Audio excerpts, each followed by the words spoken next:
All right, today we're going to be a flexible ratchet, or now this one is one of my favorite tools. All right, so the thing is that, let me start with this one right now. You have a 1/4, 3/8, and 1/2. All right, so it's half actually. So we're going to start with this one right here. I'm going to show you. They're pretty much all the same, right? Now, one of the best things about it is that flexibility. Look at this. So if it's hard to reach, you can actually set it up this way, curve it to the bottom if you want. If it's above your head, pretty much work any angle you want. You see that? Anywhere you want, any angle. Straight it out, up on the top.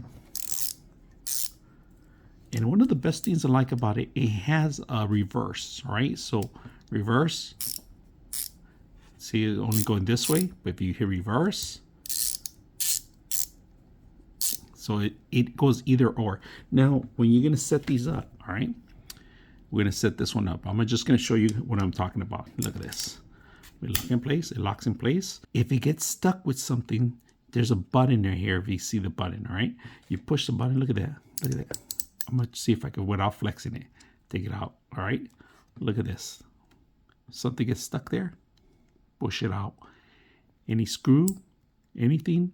Today I'm actually gonna use one of these for a very hard place to actually set up any kind of tools. So we're gonna use this and see how well it works. All right.